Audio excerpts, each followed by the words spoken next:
him in. Yeah. Yeah. So that'd be something. So I guess Anyways.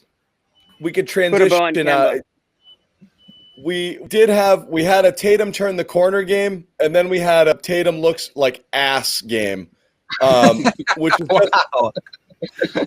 Which is pretty good at late.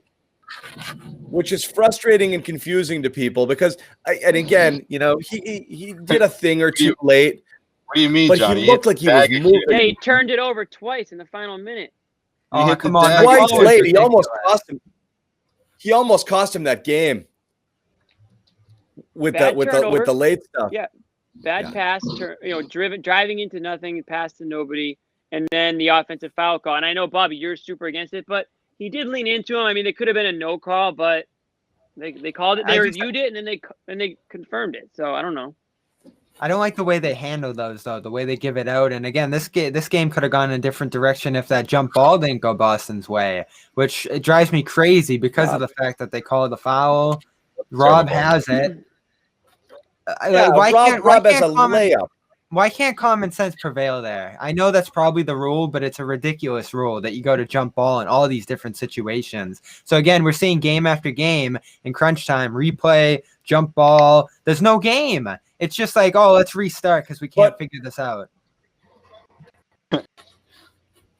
I think I know which comment. Well, what's going on here? What do you mean? With connections? No. Oh, never mind. I thought you were going to grab another one. No. I didn't even look at the comments. But what's going on with what do you guys think here? With Tatum? I mean, yeah. Somebody go. I don't think it's something. I don't know, man. I don't think it's like the Clippers playing amazing defense on him, even though they did come out strong. I just think sometimes he gets in his own way. I don't know no other way to put it. I mean, everyone's talking about fatigue. Yeah, I guess you could point to that, but this homestand, I got to be honest with you. Heading into this one, I expected a big game from him, or at least something solid. Slow. Yeah, I expected him to be solid. Maybe it is the fatigue. Maybe it's really starting to set in, and looked like he was going through the motions at some points, and I was honestly surprised to see that. Yeah, he looks frustrated. I hate playing the body language game, but he is. Yeah. He's got the sulky thing going on. He's frustrated. He's frustrated because he's not shooting well. But I mean, again, I tweeted, at one point during the game, he did that 1 foot fall away going against his body, shot and he missed it. And then he goes back and 3 touches later, he does the same exact thing. And the announcers were like, God, there's another really difficult shot from Tatum. I mean, they were just terrible shots. It just forces. But every time he went to move, everyone's like, we know you're going there. Or every time he pulled up, it's like, we know you're going to pass now. Like, it really looks like it's absolutely slow. Like, everybody on the court knows exactly what he's going to do before he does it. That's what it looks like to me. Jimmy, you're nodding. Yeah, well, we've been saying this for the last few shows. I don't know, Josue, you were there in person, so maybe you have a better view of how it went out there. But we've been saying the last few shows, it just looks like he's moving in quicksand. It looks like the shot takes 10 minutes for it. It's like we said, it's like defenders kind of know what's coming. Yeah, I was gonna say a little bit of that, and also that energy in the first half. I mean, that's the secret's out, right? It's like our what is it? Goodman's secret source told him, the secret's out. You charge out at Jaylen, you charge out at Tatum, and you make the rest of the team beat you. And I definitely saw a lot of that in the Clippers' approach defensively.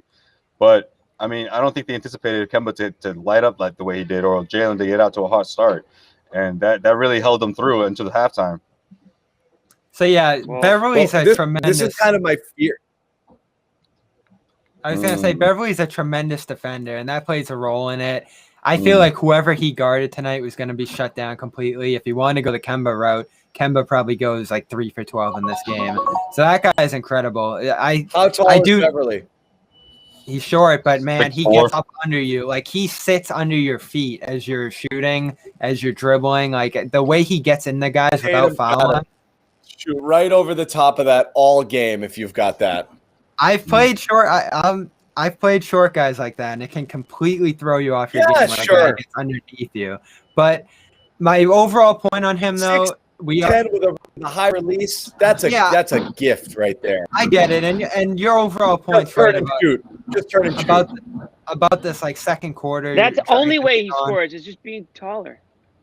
With this whole second quarter drag he's on right now, it comes down to him having so much isolation, having so much pick and roll without the outlets for roll men in front of him. Like I thought that stat from Sunday was so ridiculous that this team only throws in general the 5% of their roll men. We all know about the ball movement issues around him, the way the offense is structured. I don't think it's doing him any service. And again, he's a phenomenal isolation player. This is probably, like, even with how tired and beat down he is, the high end of, you know, what you would get from a player running isolation and pick and roll this much. Yeah. Like right Tatum's now, ISO numbers are among the worst in the league. Yeah. Like I think the whole system. Tatum's isolation numbers are terrible. I think the whole system just isn't suiting him well for that kind of style right now. Like they have to get things ramping up, moving a little bit. And in crunch time, you're seeing Kemba able to do that right now better than Tatum. So this goes back to my point from the postseason that like he has flashes of brilliance on the ball, being the lead ball handler of this team. But I think this year in particular, they need help. Whether it's Smart or outside guy, they need guys setting up the wings, the centers, shooters off the bench. Like they need a facilitator, and Kemba's done a phenomenal job the last 3-4 games, but even he probably isn't enough for a stretch run. The importance of Smart right now, whether it's defensively or offensively, is just through the roof. Like they need him so badly right now. Bobby, I didn't know that you were a former. Were you the D1 or did you make it to like EuroLeague when you were posting up in general? Anytime he stopped playing. He stopped playing at a level where he was still the tallest guy. That's got to tell you something. Yeah. Bobby's about 6 feet tall, and if he was the big guy when he was playing, that shows you how far it went.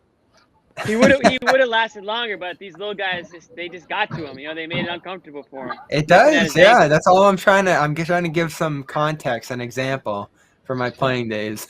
Yeah. Oh man, I kind of agree with.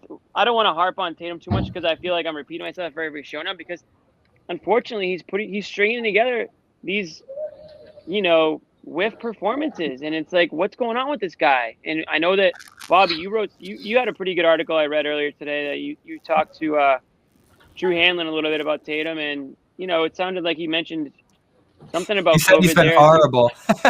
Yeah. Why don't you give us the spark notes? Yeah, I mean, if a guy in his camp's gonna say he's been horrible, then what are you gonna say to that?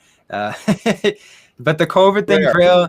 I think he thinks he's mentally psyching himself out right now more than a physical thing. We saw the missed dunk against Indiana. So right now, I think he just needs a mental rest. So that brings us to All-Star Weekend. He's going to be doing the 3-point contest. He's going to be playing that game, starting, probably playing heavy minutes out there. It feels like we talk about that every year. Would you rather have a guy just sitting out, relaxing and resting, or having like that star status of All-Star Weekend? I know John made the case against him being there, period. So that's going to be where the cool another lost day of rest. Yeah, it's going to be another lost day of rest for him. Travel on both ends. His All-Star break's going to be like 2 days altogether of resting? Yeah, well, that's the thing, and everyone's like, okay, Boomer, like, you don't want them to play. It's not so much like the minutes that he's going to play. It's an All-Star game. They're going 50%. We understand that it's not like that crazy of a thing. It's just like unnecessary. Yeah, it's just unnecessary travel, staying out late. All the stuff that goes along with it. And it's not to say they don't deserve it. If they stay out late, there's going to be bigger issues. They're going to be going. It's going to be some big COVID cocktail. Oh, God. Yeah.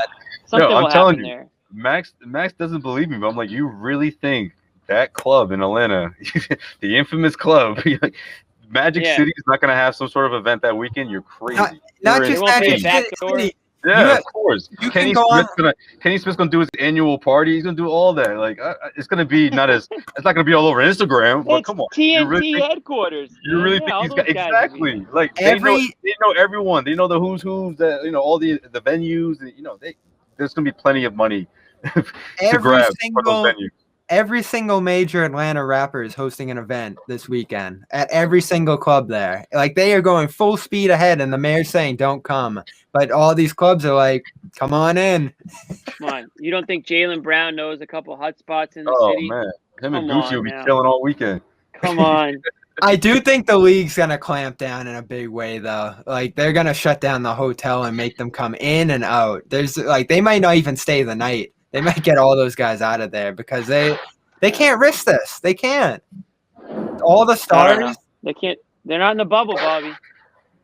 They're not in the bubble. These are international waters, if you will. You're not in the bubble anymore. You can kind of come and go as you please, do what you want. The one thing I'll say guys about, who are out, there's no Overwatch over them. One last thing I'll question about Tatum is he being too hard on himself? Like, is he more aware than everyone that he's not playing well? And is he just piling on himself? And is that why he's frustrated out there? Is that why he's not really even smiling when he plays well? He's just like frustrated with everything, where he's just not having fun at all. But, it doesn't look like that anyways.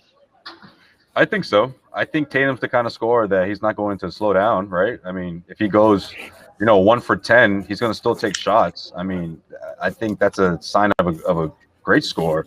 But at times, I think Tatum's the type of person where other players or other superstars would try to do other things. I don't know if Tatum necessarily falls in that category, at least not yet, right? I mean, he can do a little playmaking, he can defend a bit, but his bread and butter is his scoring, and when that's not there, he's not comfortable on the floor. I see that. I think we know enough from Tatum to notice that. It doesn't mean that he's out cold for the entire game. I mean, tonight's the best example of that, right? He hit those shots down the stretch. So I think because of that, he's never going to stop trying to regain his momentum because he knows that he can get it back at any time. Is the value of what he could become going through this as a ball handler, as a lead guy in a team, worth some of the struggles that I'm going to have to go through right now? I tend to say yes, but man, has it been a long, arduous process going back to last postseason. Again, I think his struggles in this role, in this spot, played a big role into them. I don't think he makes decisions going down early in Miami. Yeah, and the pressure on him is so massive. You need to be an elite decision maker. He does not make the decisions quick enough, and again, it doesn't mean he won't or can't. But he doesn't. When the doubles come, his instinct is to basically allow himself to get pushed out and to dribble further out instead of make that quick pass. He's got to recognize it before it comes and get it out fast. He just doesn't do it. It's definitely, everyone's making a big deal about his playmaking. Sure, like he's made some deep passes this year and done a couple things that you're like, oh, great vision on that. I just don't think he makes it quick, and he doesn't make it under pressure very well. And that's a problem with him being a primary ball handler in the offense.